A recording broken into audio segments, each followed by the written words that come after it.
Bonjour à tous, bienvenue à ce dernier module de la formation en 10 modules du Fonds d'affectation spéciale des Nations Unies. Il s'agit du module 10 sur les exigences en matière de rédaction et de soumission des rapports. Au cours de cette session, vous allez en apprendre davantage sur les exigences du Fonds d'affectation spéciale de l'ONU en matière de rédaction et de soumission de rapports, comment les respecter et remplir les modèles de rapports financiers, de résultats et d'activités pour qu'ils vous soient utiles à vous aussi.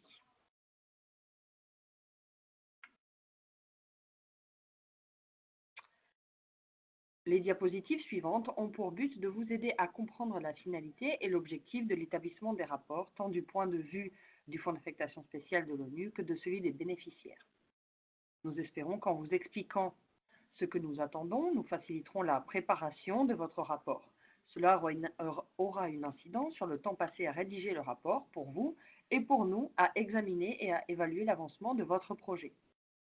Si le résultat n'est pas clair ou s'il est incomplet, il y aura une série de va-et-vient entre vous et le Fonds d'affectation spéciale de l'ONU, ce que nous essayons de réduire au minimum.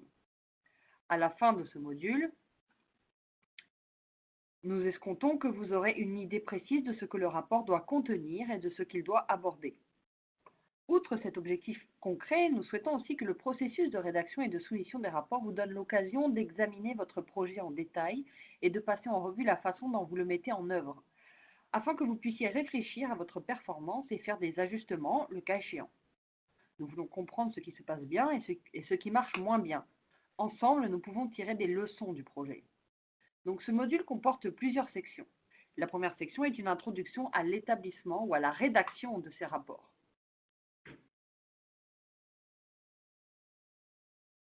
Pourquoi le suivi et la rédaction de rapports ont-ils une importance aux yeux du Fonds d'affectation spéciale de l'ONU ?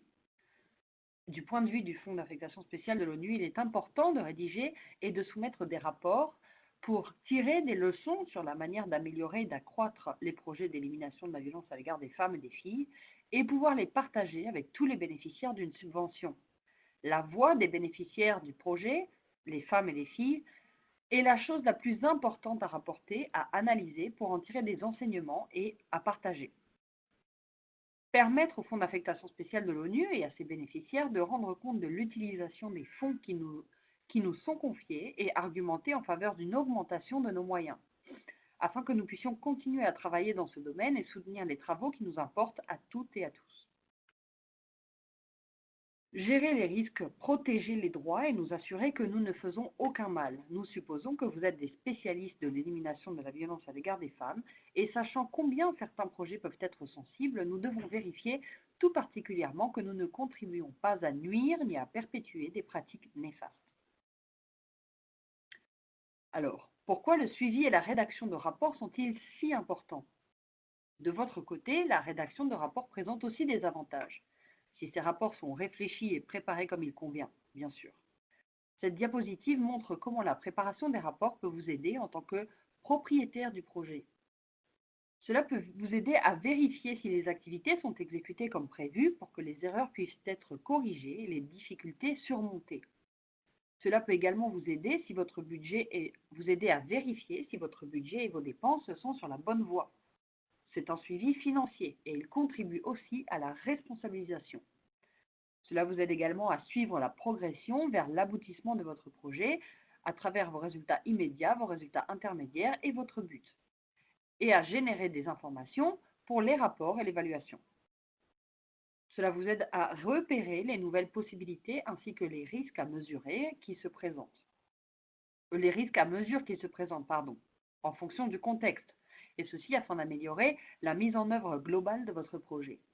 Cela vous aide aussi à documenter et à partager les apprentissages et les bonnes pratiques au sein du projet et,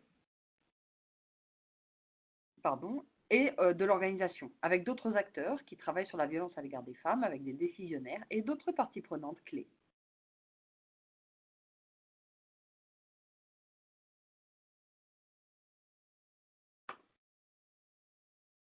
Donc, comme vous pouvez le voir sur la diapositive, ici nous parlons de 3 rapports dans le cadre du plus grand rapport, ou de 3 sections. Il y a un rapport financier, un rapport sur les résultats et les activités, et un rapport descriptif, dans lesquels nous nous attendons à voir différentes informations. Donc, sur quoi vous demandera-t-on de rédiger vos rapports? Nous y venons. Dans chaque rapport, vous devez rendre compte des progrès accomplis sur l'ensemble du cadre de résultats et d'allocation des ressources, depuis le budget, les finances, jusqu'au but du projet. Cependant, la quantité d'informations que vous pourrez fournir dépendra du stade où en est le projet. Par exemple, pendant les 6 premiers mois de la mise en œuvre du projet, vous ne pourrez peut-être pas déclarer, vous ne pourrez peut-être déclarer que des dépenses, ainsi que déclarer sur les activités et les résultats immédiats. Car il faut généralement au moins 1 an pour que le projet porte des fruits au niveau des résultats intermédiaires et du but du projet.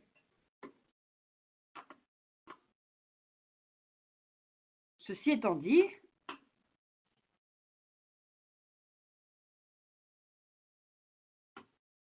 vous devez toujours analyser et indiquer la manière dont les activités et les résultats immédiats contribuent ou sont susceptibles de contribuer aux résultats et aux objectifs de plus haut niveau. Profitez de chaque rapport pour déterminer si votre théorie du changement est toujours valable et s'il est probable que les résultats immédiats que vous obtenez entraîneront un changement pour les femmes et les filles, les résultats immédiats et les résultats intermédiaires.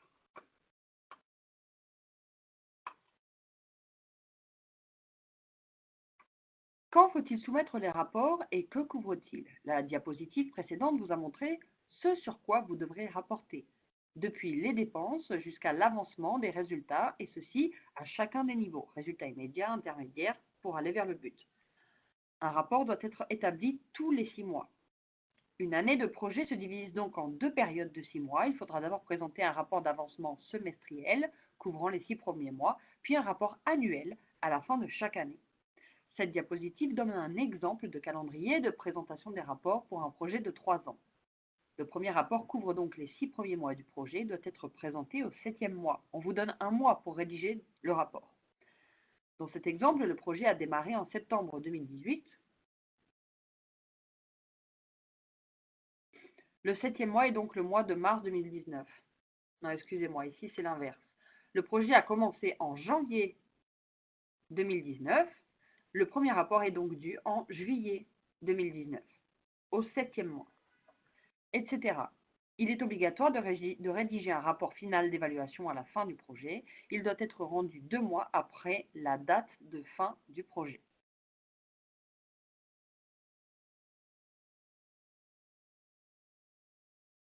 Donc ceci est un exemple de calendrier pour la soumission des rapports. Vous devez nous envoyer un rapport tous les 6 mois couvrant la durée de vie de votre projet, ainsi qu'un rapport final d'évaluation à la fin du projet qui est attendu 2 mois après la date de fin du projet. Et ce calendrier est disponible au sein du système de gestion des subventions. Vous avez un calendrier personnalisé pour chacun des projets. Attention, tout retard dans la soumission des rapports constitue une violation de votre contrat. Quel est donc le format des rapports? Les rapports que vous allez soumettre comporteront toujours 3 parties et tous les rapports doivent être remplis et soumis en ligne, à l'aide ou à travers notre système de gestion des subventions. La section 1 est le rapport financier. Vous y indiquerez les dépenses par rapport au budget détaillé dans le cadre de résultats et d'allocation des ressources. Pour chaque rapport périodique que vous devez soumettre, vous déclarerez pour chaque rapport périodique que vous devez soumettre, vous déclarerez vos dépenses pour le semestre concerné. Ainsi, pour votre premier rapport, vous couvrirez les mois 1 à 6. Dans le rapport suivant, c'est-à-dire le rapport annuel, vous rendrez compte des dépenses engagées au cours des mois 7 à 12. Le système garde en mémoire ce que vous avez déclaré pour le semestre précédent, c'est-à-dire les dépenses réalisées au cours des mois 1 à 6, et calculera pour vous le total des dépenses sur l'année. Il vous suffit de saisir dans le système les dépenses relatives à chaque semestre. La section 2, ici, est le rapport de résultats et d'activité. Vous y indiquerez les progrès accomplis vers l'objectif, les résultats intermédiaires et les résultats immédiats de votre projet, ainsi que l'état de la mise en œuvre des activités du projet, des activités de suivi et d'évaluation et des activités d'audit. Vous ferez cela dans la section résultats et activités du cadre de résultats et d'allocation des ressources. Comme pour le rapport financier, tout rapport périodique sur vos résultats et activités doit couvrir une période de 6 mois. Les résultats que vous saisirez ici ne sont pas cumulatifs. Vous ne devez rapporter que ce qui s'est passé au cours des 6 derniers mois que couvre votre rapport. Donc, on est bien d'accord, rapport financier 6 derniers mois, rapport sur les résultats et les activités, également les 6 derniers mois. Donc, ça peut être du mois 1 à 6 ou du mois 7 à 12. Et ici, la même chose. Maintenant, parlons du rapport descriptif. La section 3 est le rapport descriptif qui contient des informations plus analytiques sur l'état d'avancement du projet, ce qu'il a accompli, les difficultés et les problèmes rencontrés, etc. Il importe de noter que dans le rapport descriptif, la couverture du résumé des progrès n'est pas la même que pour le rapport semestriel, annuel ou final. Nous allons maintenant examiner chaque section plus en détail.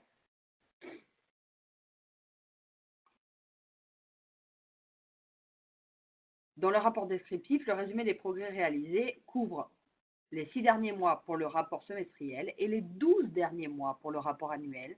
Et dans le rapport final, nous voulons voir une analyse de toute la durée de vie du projet.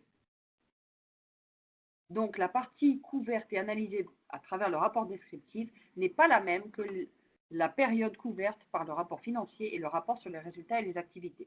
Donc attention à cela.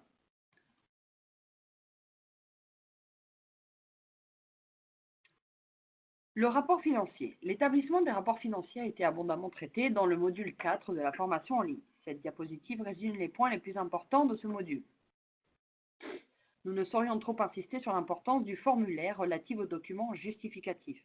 Notre expérience a montré que les bénéficiaires oublient de tenir un tel registre et ne veillent pas à ce que leur formulaire corresponde au rapport du système de gestion des subventions. C'est généralement ce qui explique les retards dans l'approbation des rapports. Donc, qu'est-ce qu'on veut dire ici? Nous vous demandons de soumettre un rapport financier. Vous allez rentrer vos dépenses dans le système de gestion des subventions. Avec ce rapport, vous allez également nous envoyer un formulaire relatif aux documents justificatifs, dans lequel vous allez faire une liste de tous les documents justificatifs que vous allez nous fournir pour chacune de ces dépenses. Il faut que ces deux documents, le rapport financier et le document relatif et le formulaire relatif aux documents justificatifs, correspondent. C'est ça qui est le plus important. Et quand ça ne correspond pas, malheureusement, on doit vous demander de clarifier certaines choses et c'est ce qui cause les retards dans l'approbation des rapports. Donc, de quoi ai-je besoin pour le rapport financier? Pour chaque rapport financier périodique, nous voulons connaître les dépenses par activité du projet, les dépenses par activité de suivi et d'évaluation, d'audit et de gestion, le résumé descriptif de vos dépenses, les raisons expliquant tant les dépassements que la sous-utilisation du budget alloué par rapport au montant. Donc, par rapport à cela, nous voulons voir les mesures actives qui sont prises pour combler tout écart entre le budget et les dépenses et les informations sur les contraintes et ou les difficultés ayant une incidence sur la gestion financière du projet. 1500 mots au maximum. Comme je viens de vous le dire, nous voulons également recevoir les documents justificatifs et la certification des dépenses, c'est-à-dire la signature, une fois que le rapport a été approuvé. Donc, une fois que nous avons pu vérifier que les dépenses rapportées correspondent aux dépenses et aux documents justificatifs que vous nous avez envoyés. Nous vous rappelons donc que les documents justificatifs, même s'ils ne doivent pas obligatoirement être joints au rapport, sont absolument nécessaires pour la vérification des dépenses. Assurez-vous de les avoir à disposition et vérifiez qu'ils sont correctement étiquetés, ce qui signifie que la convention de nommage pour le fichier correspond au formulaire. Une fois que le rapport financier semestriel aura été approuvé par le Fonds d'affectation spéciale de l'ONU, vous devrez soumettre une certification des dépenses. Ce formulaire vous sera automatiquement envoyé par le système de gestion des subventions et vous devrez le renvoyer à votre gestionnaire de portefeuille. Ce formulaire est nécessaire pour liquider ou apurer une partie de l'avance qui a été versée à votre organisation. Le rapport de résultats et d'activité. Dans cette partie du rapport, vous nous communiquerez au Fonds d'affectation spéciale de l'ONU que les valeurs réelles des indicateurs qui ont été relevés au cours de la période considérée, c'est-à-dire pour les 6 mois couverts par le rapport. Il s'agit là de l'exigence la plus fondamentale. Sur quoi d'autre dois-je faire rapport dans la section résultats et activités, données sur le cadre de résultats et d'allocation des ressources? Les éléments couverts par cette diapositive sont abordés plus en détail dans le guide de l'utilisateur ou dans le guide du bénéficiaire du système de gestion des subventions, qui est disponible en ligne. Veuillez le consulter lorsque vous préparerez le rapport. Nous allons également vous l'envoyer par email. Outre les valeurs des indicateurs, vous devez également faire une évaluation portant sur l'objectif, les résultats intermédiaires et immédiats du projet. Il vous sera demandé de faire rapport sur les éléments suivants: l'état d'avancement actuel, complètement atteint, en bonne voie ou en retard, l'avancement général, il s'agit d'une brève évaluation descriptive, le nombre de bénéficiaires touchés, les changements dans la vie des bénéficiaires, là aussi nous voulons une description, et la progression réelle. Nous voulons voir des données quantitatives et qualitatives qui, à ce stade, pourraient être identiques à la situation de base, puisque le projet vient de commencer et on est encore dans les 6 premiers mois de mise en œuvre.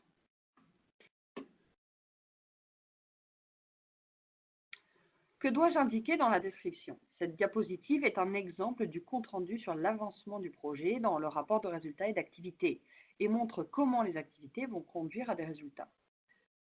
Veuillez également noter que s'il n'y a pas encore d'effet à signaler, vous pouvez expliquer comment les activités et les résultats immédiats obtenus déboucheront sur les résultats intermédiaires escomptés et sur l'objectif du projet.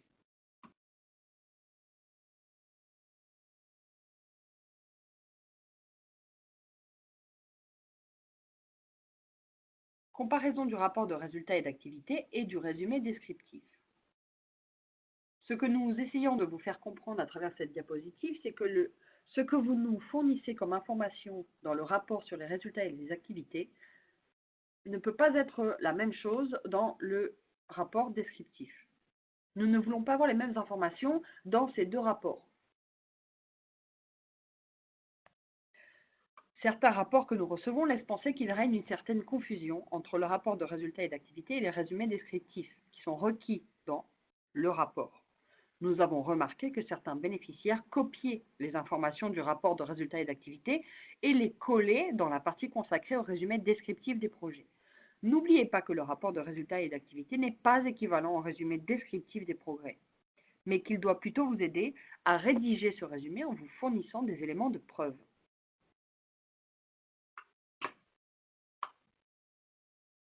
Le résumé descriptif des progrès. Pour que ce soit un peu plus clair, dans la partie descriptive, vous devez faire la synthèse de tous les effets du projet constatés jusqu'à présent au cours de la mise en œuvre. Le résumé descriptif des progrès est une synthèse holistique de votre projet, où vous pouvez inclure toutes les idées pertinentes que vous pourriez avoir tirées de ce que vous avez observé et de toutes les informations que vous avez collectées au cours de la mise en œuvre. Il n'y a pas de format bien défini, mais il est utile de mettre l'accent sur les effets ou l'impact du projet plutôt que sur les résultats immédiats lorsque l'on prépare le résumé descriptif des progrès. Les principales questions que vous devez considérer et auxquelles vous devez répondre dans votre rapport descriptif incluent: les résultats immédiats préidentifiés sont-ils générés comme prévu et de façon efficace? Quels sont les problèmes, les risques et les difficultés auxquels vous êtes confrontés ou dont vous prévoyez qu'il vous faudra tenir compte pour que le projet porte ses fruits? Quelles décisions faut-il prendre concernant les modifications à apporter aux travaux déjà prévus au cours des étapes suivantes? Les résultats immédiats prévus et livrés sont-ils toujours pertinents pour obtenir les résultats intermédiaires envisagés? Les résultats que nous avons envisagés sont-ils toujours pertinents et efficaces pour atteindre les priorités, les objectifs et les impacts nationaux généraux? Qu'êtes-vous en train d'apprendre?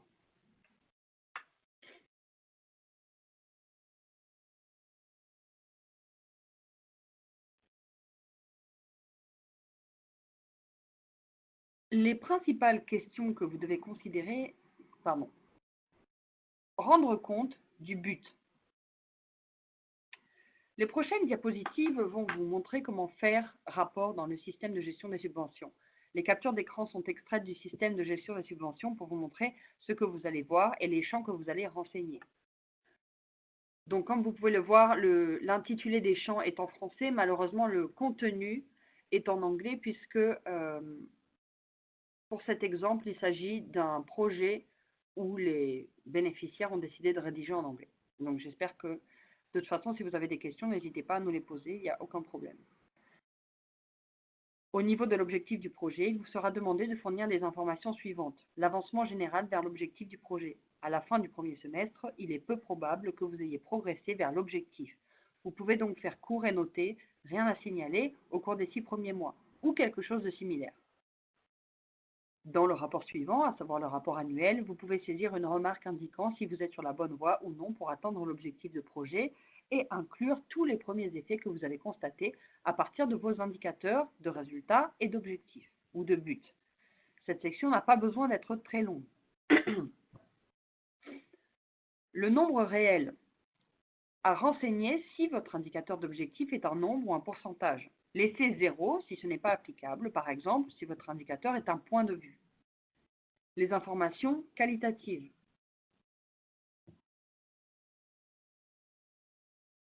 Utilisez cette section pour les indicateurs de point de vue ou pour fournir des informations supplémentaires ou des notes explicatives concernant un indicateur numérique que vous déclarez. Par exemple, si votre indicateur est un pourcentage, vous pouvez ajouter ici des renseignements sur le nombre de personnes composant votre échantillon. Donc vous voyez bien que sous la cible, vous avez deux champs à renseigner, le nombre ou donc une information quantitative, et puis à côté, vous avez la boîte pour renseigner l'information qualitative. Et ce n'est pas parce que vous renseignez un nombre que vous n'avez rien à mettre dans la partie qualitative. Au contraire, vous pouvez justement profiter de cet espace pour expliquer le nombre ou le chiffre qui a été fourni.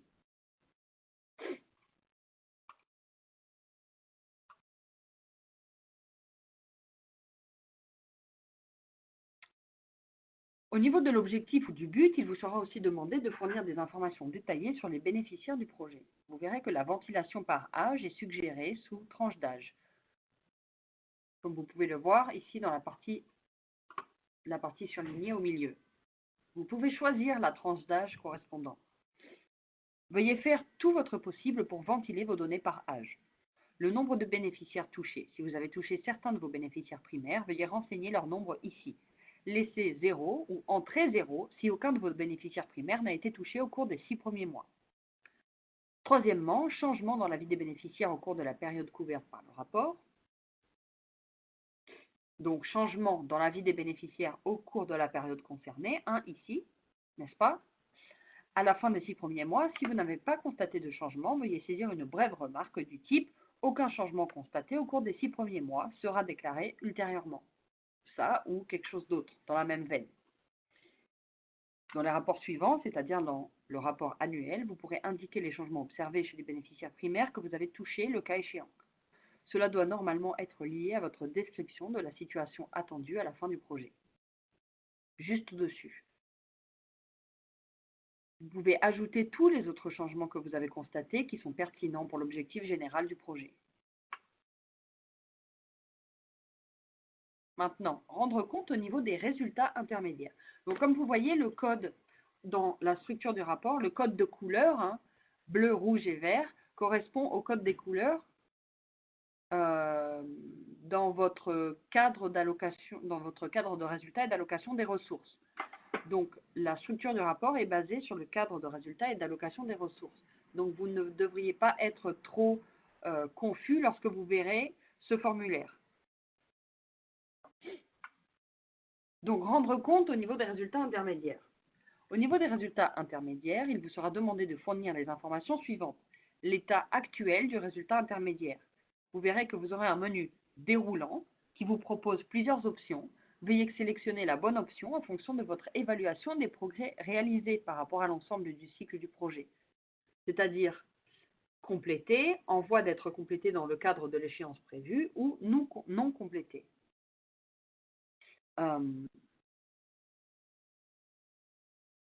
Ensuite, l'avancement général. Il s'agit de la boîte ou du champ qui se trouve juste en dessous. Quel que soit l'état sélectionné, vous devez donner une explication de votre choix. Au bout des 6 premiers mois, si vous n'avez pas progressé vers l'objectif de votre projet, vous pouvez faire court et vous contenter d'indiquer « sera déclaré après le rapport semestriel » ou quelque chose de similaire. Dans le rapport suivant, c'est-à-dire dans votre rapport annuel, vous devriez pouvoir indiquer l'état d'avancement.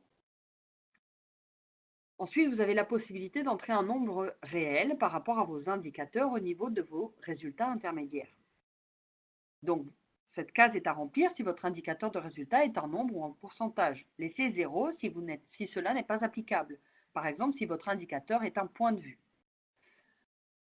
Encore une fois, à côté, vous avez une case pour entrer les informations qualitatives. Utilisez cette colonne ou cette case pour ajouter un court paragraphe sur vos indicateurs de point de vue ou alors des informations supplémentaires sur un indicateur numérique que vous aurez déclaré.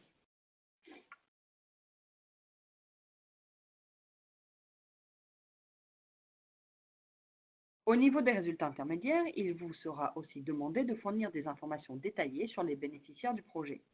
En plus du nombre de bénéficiaires particuliers qui ont été touchés, vous verrez que la ventilation des données par sexe et par âge est suggérée dans la colonne femmes, hommes et tranches d'âge. Vous pouvez le voir ici. Ainsi, veuillez ventiler vos données par sexe et par âge dans la mesure du possible. Ensuite, changement dans la vie des bénéficiaires au cours de la période couverte par le rapport. À la fin des 6 premiers mois, si vous n'avez pas constaté de changement, veuillez saisir une brève remarque du type « Aucun changement constaté au cours des 6 premiers mois sera indiqué ultérieurement » ou quelque chose de similaire. Dans le rapport suivant, c'est-à-dire dans votre rapport annuel, vous devrez indiquer les changements observés chez les bénéficiaires que vous avez touchés en fonction du calendrier de l'activité conçu pour ces bénéficiaires en particulier. Cela doit normalement être lié à votre description de la situation attendue des bénéficiaires ciblés à la fin du projet. Donc vous voyez ici, dans les deux colonnes à la fin, vous avez la première colonne, et ça, ce sont des informations que vous avez renseignées lorsque vous avez établi votre cadre de résultats et d'allocation des ressources. Quelle est la situation attendue des bénéficiaires à la fin du projet? C'est ce vers quoi on tend. Et ensuite, vous avez la possibilité tous les 6 mois de nous décrire les progrès réalisés pour arriver vers la situation attendue. Donc, il est très important qu'il y ait une corrélation évidente entre ces deux informations. Maintenant, comment rendre compte des résultats immédiats?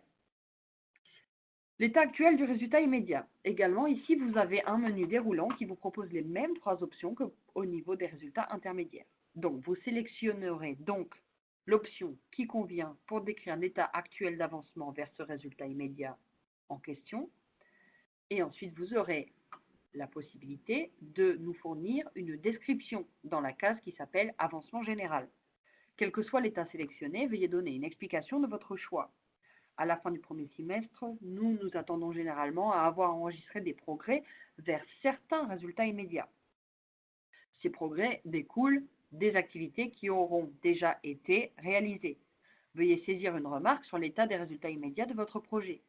S'il s'agit d'un résultat qui est prévu pour la période suivante ou que pour une raison quelconque vous n'avez rien à déclarer, vous devez expliquer pourquoi.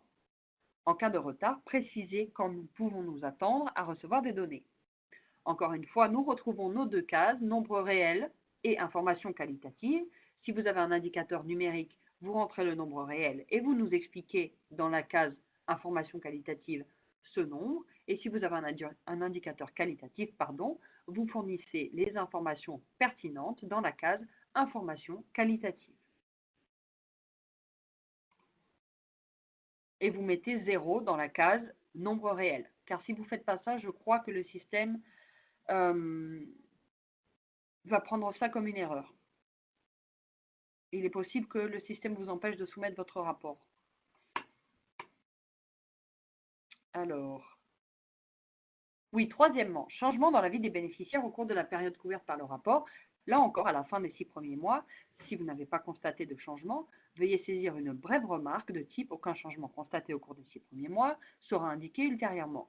Dans le rapport suivant, c'est-à-dire le rapport annuel, vous devrez saisir un paragraphe indiquant les changements observés chez les bénéficiaires que vous avez atteints en fonction du calendrier de l'activité conçu pour ces bénéficiaires particuliers. Ce paragraphe doit normalement être lié à votre description de la situation attendue des bénéficiaires ciblés à la fin du projet. Ensuite,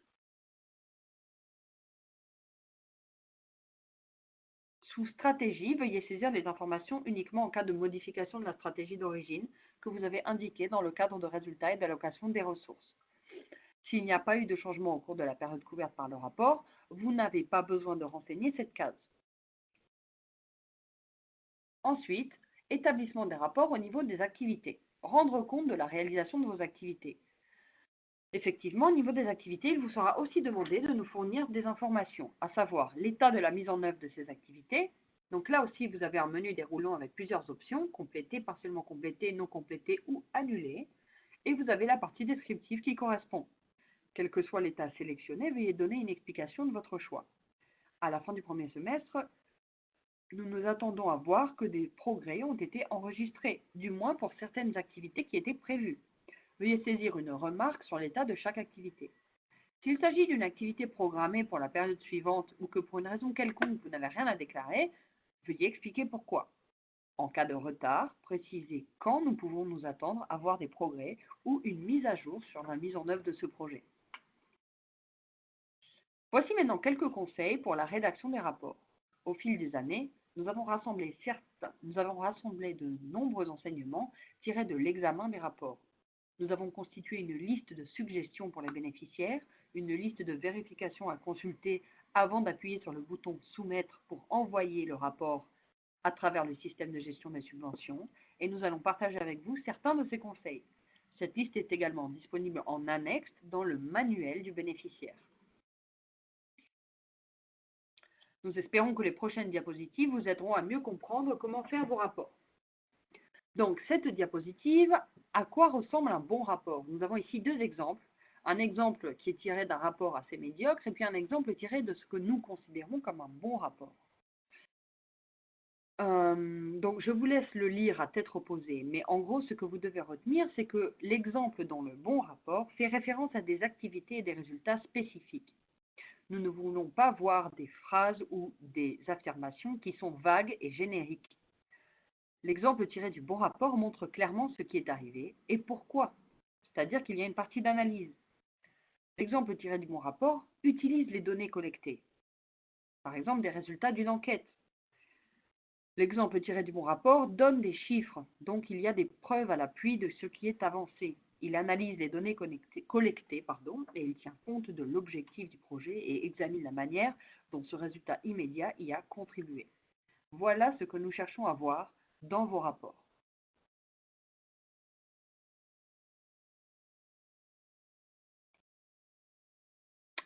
Conseils pour les rapports descriptifs. Contexte du projet. Les diapositives suivantes vous donnent quelques indications sur les choses à faire et les choses à éviter lorsque vous préparez votre rapport, et ce, selon notre expérience. Concernant la section sur le contexte du projet, que vous avez vu tout à l'heure quand nous avons parlé du rapport descriptif, il n'est pas nécessaire de la remplir si le contexte n'a pas changé depuis le dernier rapport. Donc, ce qui est bien de faire, c'est de signaler les changements spécifiquement liés au projet et à sa mise en œuvre qui sont intervenus dans le contexte au cours de la période couverte par le rapport. Indiquez aucun changement si vous n'avez aucun changement à signaler. Ce n'est pas la peine de sans arrêt copier et coller les mêmes informations d'un rapport à l'autre. Ou de chercher à rapporter un changement qui n'est pas vraiment pertinent ou lié au projet. Donc, ce que vous ne devez pas faire, c'est fournir des informations qui n'ont aucune incidence sur le contexte du projet au cours de la période concernée.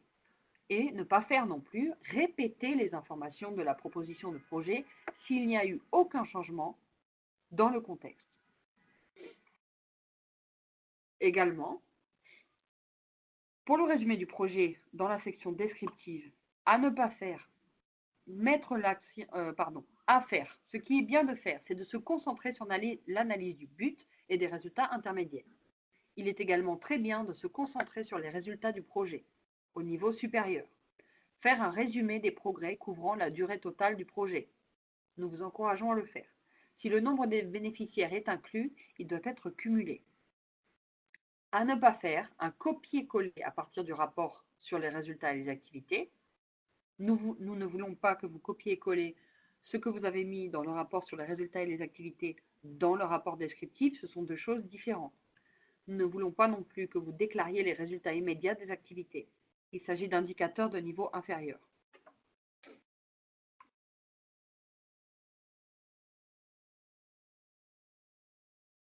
Que se passe-t-il une fois que vous avez soumis le rapport?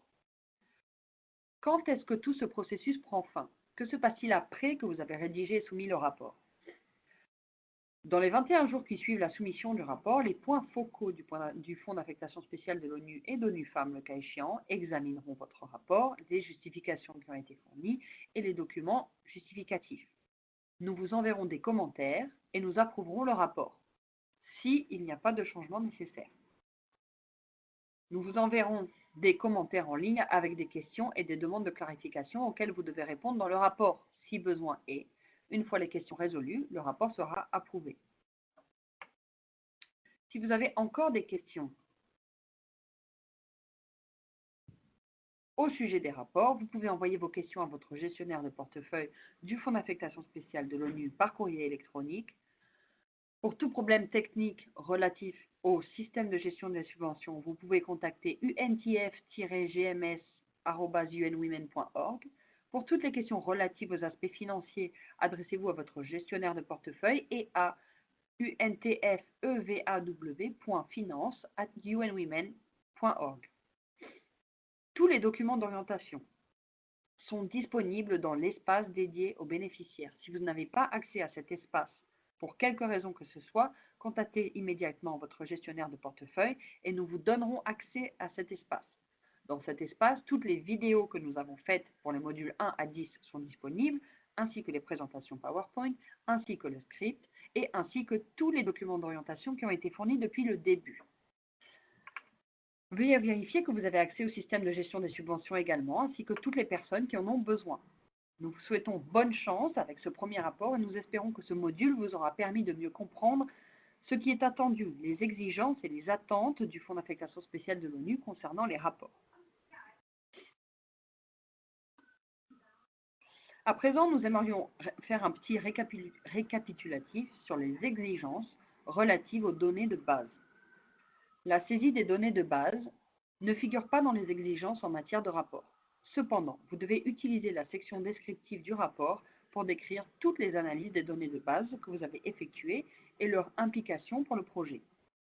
Nous vous demandons de saisir les données de base dans le cadre de résultats et d'allocation des ressources dans la colonne dédiée aux données de base, au plus tard le 15 février, avant le début de la rédaction des rapports, à une date convenue avec votre gestionnaire, donc le 15 février, ou alors à une date convenue avec votre gestionnaire de portefeuille. Donc si vous avez des données de base à rentrer dans le cadre de ressources et de résultats, veuillez contacter votre gestionnaire de portefeuille s'il ne l'a pas déjà fait. Les données réelles collectées au cours du premier semestre peuvent ensuite être déclarées en regard de ces données de base, si d'autres données ont été collectées. S'il n'est pas possible de respecter cette date du 15 février ou de la date convenue avec votre gestionnaire de portefeuille, les données de base peuvent être insérées ultérieurement une fois la période de rapportage terminée. Vous devrez donc contacter votre gestionnaire de portefeuille pour demander une modification de projet, ce qui est facile et vous permet de réouvrir votre cadre de ressources et d'allocation de résultats et d'allocation des ressources, afin d'y saisir les données de base. Pour rappel, les données de base ou la situation de base renseignent le point de départ du projet pour tous les indicateurs. Il est essentiel que vous connaissiez la situation initiale pour pouvoir suivre les progrès accomplis par rapport à elle. Il s'agit d'un point de départ. Il faut avoir des données de base pour tous les indicateurs, toutes les données sur les bénéficiaires et la situation des bénéficiaires. Nous savons qu'on ne dispose pas toujours de données de base avant de commencer une activité de projet. Par exemple, si vous dispensez une formation sur les services de lutte contre la violence, vous ne pourrez peut-être pas mesurer l'état de connaissance initial des participants avant de commencer la formation et de faire un test préliminaire, par exemple. Et donc, ce n'est qu'une fois que vous aurez réalisé la formation et le test préliminaire que vous pourrez renseigner ces données de base. Et nous comprenons cela.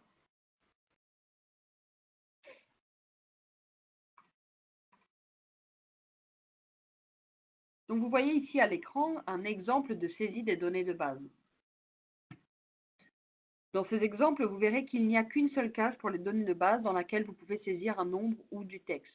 Dans ces deux cas, veillez à inclure des données qui correspondent à l'unité de mesure de votre indicateur. Malheureusement, ici, encore une fois, les exemples sont en anglais, même si les intitulés dans le tableau sont en français. Mais ce que nous voulons que vous reteniez, c'est que par exemple, si votre indicateur dit le nombre d'adolescents dans 3 écoles qui ont des connaissances sur les services pour répondre à la violence basée sur le genre, donc il s'agit d'un indicateur de type quantitatif, le nombre d'adolescents, nous nous attendons à voir dans les données rapportées un nombre. Et comme je vous l'ai dit tout à l'heure, dans la case dédiée aux informations qualitatives, vous pouvez expliquer ce nombre, le décortiquer, l'analyser, nous expliquer en profondeur ce que ça veut dire. La section cible contient une colonne pour la saisie de données numériques et une autre pour la saisie d'informations qualitatives. Encore une fois, vous devez vous assurer que les données saisies correspondent à l'unité de mesure de l'indicateur. Donc c'est ce que je viens de vous expliquer. Veuillez noter que le nombre saisi dans les cases des cibles annuelles seront automatiquement additionnés par le système pour calculer la cible totale cumulée en bout de ligne. Par conséquent, si certaines de vos cibles sont des pourcentages, veuillez saisir les données dans la case information qualitative, puisque nous ne pouvons pas additionner des pourcentages, afin d'éviter le calcul automatique. Malheureusement, il y a là un problème dans le système. Nous essayons de le régler, mais en attendant, si vous devez rapporter un pourcentage, si votre indicateur est pourcentage d'adolescents par exemple, veuillez mettre le pourcentage dans la case des données qualitatives. Dans tous les cas et tout au long de la saisie des données de base et de l'établissement des rapports, vous devez veiller à utiliser le symbole pourcentage si le nombre que vous saisissez est un pourcentage. Comme ça, on évite les confusions. Exemple de saisie de données de base qualitatives. Ces exemples montrent des données qualitatives qui ont été saisies en regard des indicateurs qualitatifs pour lesquels l'unité de mesure est une perception, l'existence de quelque chose, un type ou d'autres mesures qualitatives qui concernent la saisie de texte et non de chiffres. Veuillez noter la différence dans la méthode de saisie de données. Dans le premier exemple, l'indicateur mesure l'existence d'un comité. Donc encore une fois, cet exemple est en anglais, mais l'indicateur est l'existence d'un comité sur la protection de l'enfance. En ce cas, vous pouvez tout simplement écrire dans la case qu'aucun comité existe. Les cibles peuvent préciser les mesures à prendre pour créer ce qui doit exister. Vous pouvez voir ces mesures comme les étapes d'un voyage et noter ces étapes dans la colonne cible. De même, concernant les points de vue, vous pouvez résumer les opinions que vous avez recueillies auprès des parties prenantes et les présenter brièvement dans la case. Dans ce cas-là, vous pourriez souhaiter ajouter des informations supplémentaires en annexe, par exemple des citations, des études de cas, des analyses de données qualitatives, et les télécharger dans le rapport, car nous savons que les cases qui sont disponibles dans le cadre de résultats et d'allocation des ressources ne sont parfois pas assez grandes et ne vous autorisent pas parfois à rentrer assez de tous les caractères ou tous les mots dont vous auriez besoin pour décrire quelque chose en particulier. Le principal, c'est de vous assurer que les données sont saisies ou de mettre un commentaire expliquant le statut de ces données. L'idéal est de ne pas laisser de cases vides, sauf si vous n'avez pas besoin de remplir les cases en question. Vous devez aussi toujours vérifier que vos données correspondent à l'unité de mesure de l'indicateur.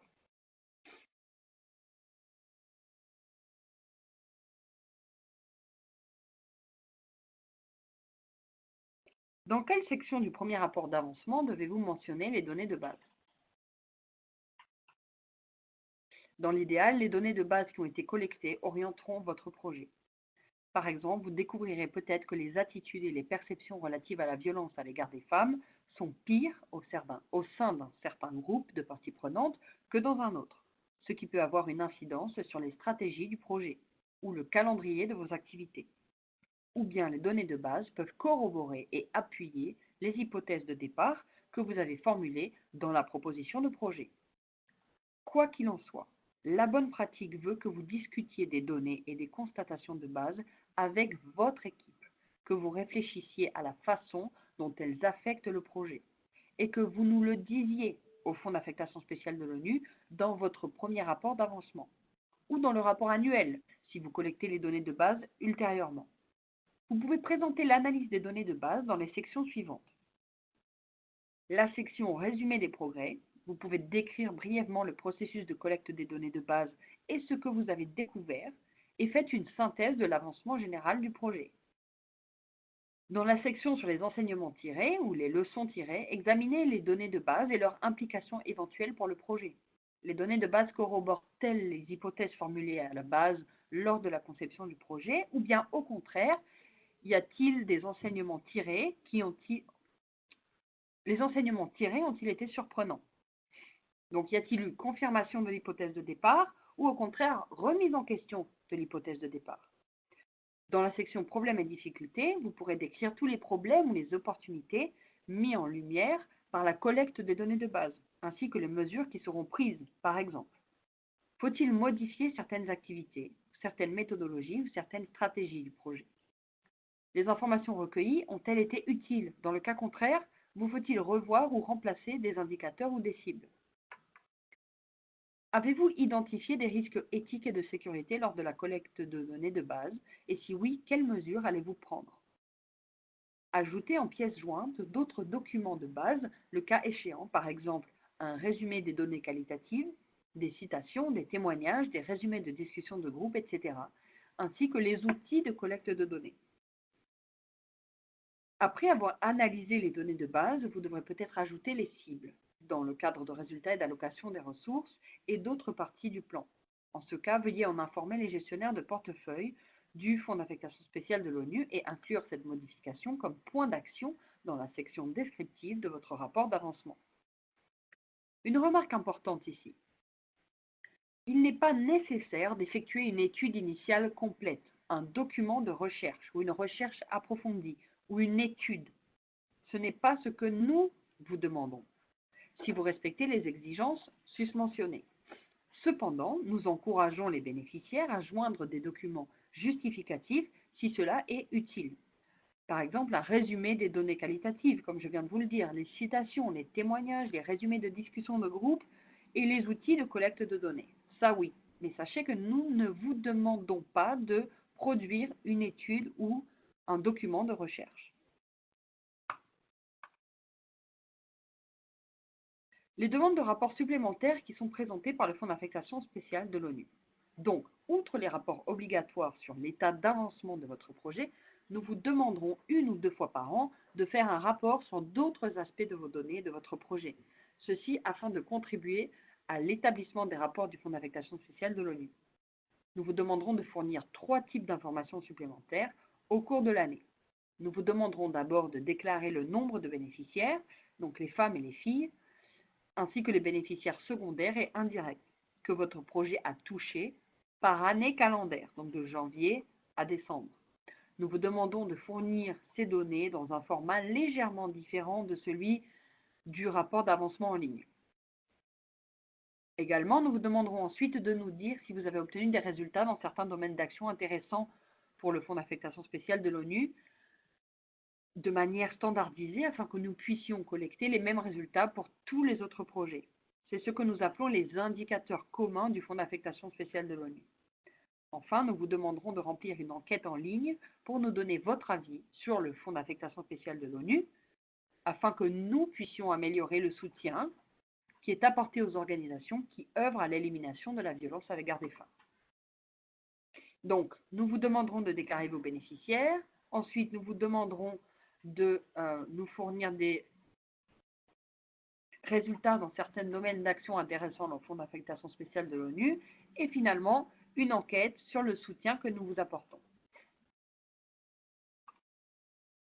Comment allons-nous utiliser ces données? Le Fonds d'affectation spéciale de l'ONU demande ces informations pour 3 raisons.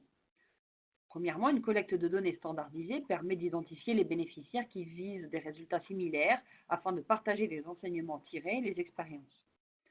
Deuxièmement, cela aidera le Fonds d'affectation spéciale de l'ONU à documenter les résultats et les enseignements à un niveau agrégé sur l'ensemble des projets pour informer les donateurs et les bailleurs, appuyer la mobilisation des ressources et la collecte de connaissances sur les méthodes qui se sont avérées efficaces pour l'élimination de la violence à l'égard des femmes et des filles. Troisièmement, sachez que vos commentaires peuvent nous aider à améliorer notre façon de travailler.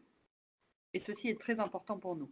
Les données fournies contribueront à l'établissement de rapports en regard du nouveau plan stratégique 2015-2020 du Fonds d'affectation spéciale de l'ONU. Notre plan stratégique présente la vision du Fonds d'affectation spéciale de l'ONU à laquelle tous les bénéficiaires, toutes les organisations bénéficiaires contribuent, c'est-à-dire un monde exempt de violence à l'égard des femmes et des filles.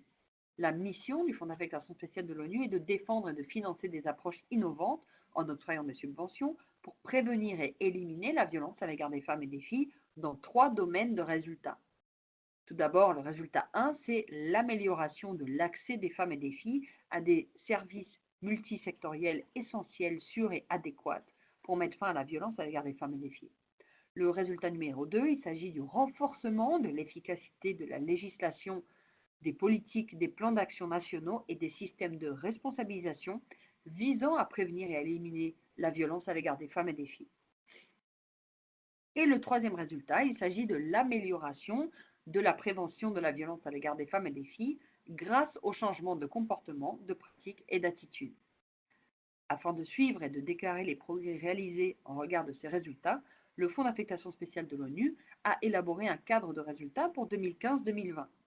Cet outil lui permet, ainsi qu'à toutes les parties prenantes, d'assurer le suivi des progrès et des réalisations, de tirer des enseignements et de demander à l'organisation de rendre compte des fonds qui lui ont été confiés.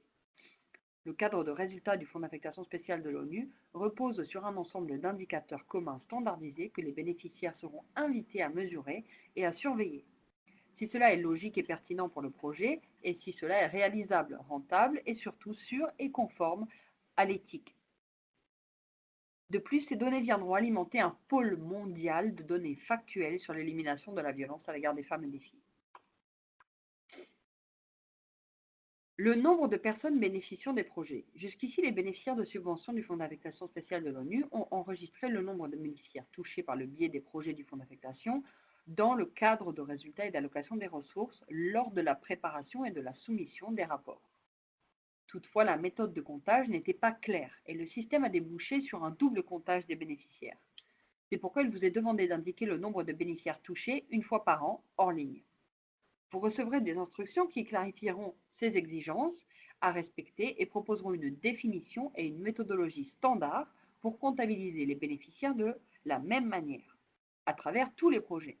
Nous entendons modifier le système de gestion de subventions à l'avenir, de sorte à enregistrer correctement les bénéficiaires, pour que ce modèle hors ligne ne soit plus nécessaire. En attendant, tous les bénéficiaires de subventions actuels et nouveaux doivent déclarer le nombre de personnes touchées hors ligne.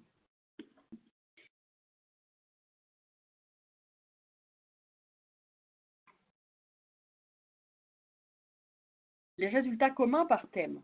Dans le même temps, nous vous demanderons de nous indiquer si votre projet a apporté ses fruits à partir d'une liste standard de 15 indicateurs qui représentent les domaines prioritaires ou de résultats du Fonds d'affectation spéciale de l'ONU. Par exemple, le nombre de femmes et de filles ayant recours à des services d'accompagnement spécialisés dans l'élimination de la violence à l'égard des femmes et des filles qui sont appuyées par le projet du Fonds d'affectation spéciale de l'ONU. Nous voulons voir des données ventilées par type de service, par exemple, ou encore le nombre de prestataires de services qui ont amélioré la prestation de services destinés aux survivantes et aux femmes et aux filles à risque avec l'appui des bénéficiaires de subventions du Fonds d'affectation spéciale de l'ONU.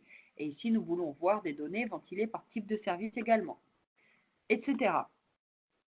Donc, nous avons une liste standard de 15 indicateurs. Veuillez noter que toutes les organisations bénéficiaires ne pourront pas toujours rapporter sur tous ces résultats, sur tous ces 15 indicateurs. Vous pouvez tout à fait ne rien mettre dans cette section si vous n'avez rien à signaler.